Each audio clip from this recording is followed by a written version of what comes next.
Electric Bangla YouTube চ্যানেলে আপনাদেরকে স্বাগতম। আজকে আমি আপনাদেরকে দেখাবো সিঙ্গেল ফেজ পানির পাম্প মোটরের ক্যাপাসিটার কিভাবে পরিবর্তন করতে হয়। সিঙ্গেল ফেজ পানির পাম্প মোটরের কয়েল কানেকশনের জন্য দুটি ছিদ্র রয়েছে।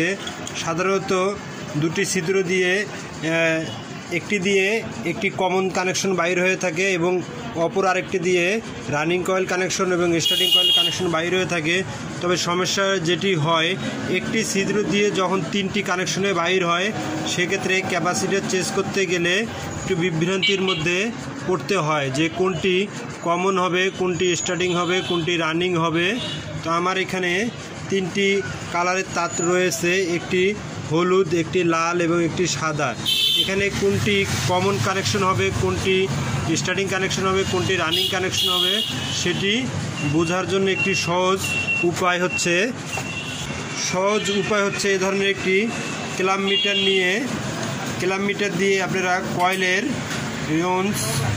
ওন্স মাপ দিলে বোঝা যাবে যে কোনটি কমন, কোনটি স্টার্টিং কানেকশন এবং কোনটি রানিং কানেকশন। তো আমার এই মিটারে 5টি অপশন রয়েছে। এটি হচ্ছে এম্পিয়ার, এটি হচ্ছে 600 এম্পিয়ার, এটি হচ্ছে 1000 এম্পিয়ার, অর্থাৎ এটি সর্বোচ্চ ধারণ ক্ষমতা হচ্ছে 1000 এম্পিয়ার পর্যন্ত মাপ দেওয়া যাবে। এবং এটি হচ্ছে ভোল্ট, এটি হচ্ছে এসি ভোল্ট এবং এটি হচ্ছে ডিসি ভোল্ট। এখানে তিনটি একত্রিত রয়েছে, অর্থাৎ এই অপশনটি দিয়ে তিনটি কানেকশন মাপা যাবে: ওহমস, রেজিস্ট্যান্স ও রেকটিফায়ার। ওহমস, রেজিস্ট্যান্স এবং রেকটিফায়ার তিনটি অপশন রয়েছে, একটি দিয়েই পরিমাপ করতে পারবেন। আমি প্রথমেই মিটারটি অন করে নিচ্ছি। অন করে নিয়ে আমরা এটির ওহমস মাপ দিব, যে কয়েল কানেকশন কীভাবে বাইর করতে হবে সেটি আপনাদেরকে দেখাবো। আমি মিটারটি ওহমসে দিয়ে নিলাম। এখন এটি কয়েল কানেকশনগুলো মাপ দেব। তো প্রথমে আমি হলুদের সঙ্গে ধরলাম, হলুদের সঙ্গে সাদা আমার দেখালো 60 ওহমস দেখালো, 59.9 অর্থাৎ 60 ধরলাম আমি। এবং লালটি দেখালো 32.7 অর্থাৎ আমি যদি পয়েন্টটা বাদ দিই 32 আর 60 92, তাহলে লাল এবং সাদা নিয়ে আমার দেখালো লাল এবং সাদা সহ আমার দেখালো 92, অর্থাৎ আমার হলুদটি হচ্ছে কমন, লালটি হচ্ছে রানিং কয়েল আর সাদাটি হচ্ছে স্টার্টিং কয়েল। তাহলে আমার এটি হচ্ছে কমনটি আমি টার্মিনালে লাগিয়ে নিচ্ছি। টার্মিনালটি আমি লাগিয়ে নিলাম। এখানে যে তারটি দেখতেছেন, এই তারটি নিচ দিয়ে পাতির সাহায্যে এই কমন কানেকশনে লাইন গিয়েছে। এরপর আর থাকলো স্টার্টিং এবং রানিং। তো স্টার্টিংটি আমি লাগিয়ে নিচ্ছি। এটি হচ্ছে স্টার্টিং হবে ক্যাপাসিটার আউট, এটি হচ্ছে রানিং কয়েল, এটি লাগিয়ে নিলাম।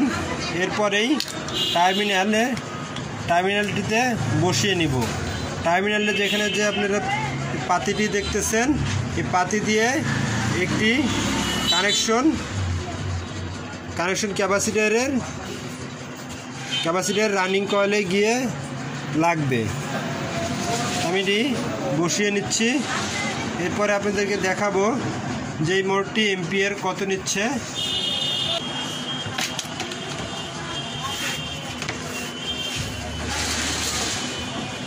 আমি এখন মোটরটি চালু দিয়ে আপনাদেরকে দেখাবো।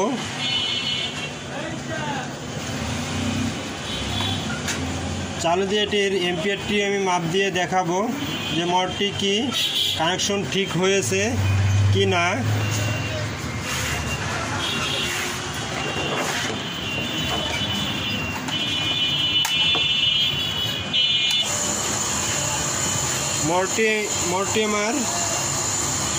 মোটরটি রাইট সাইডেই ঘুরলো এবং স্বাভাবিক সাউন্ডে রয়েছে।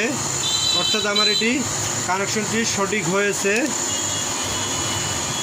হয়েছে। আমি এখন আপনাদেরকে এম্পিয়ারটি মাপ দিয়ে দেখাবো যে এম্পিয়ার এটির কত নিচ্ছে। দেখুন 0.5, এটি হাফ ঘোরা মোটর 0.5 এম্পিয়ার নিচ্ছে। তার মানে আমার কানেকশনটি সঠিক হয়েছে। আপনারা যদি এভাবে ক্যাপাসিটর কানেকশনগুলো মেপে বাইর করেন তাহলে আর ক্যাপাসিটর লাগানোর ঝামেলা হবে না।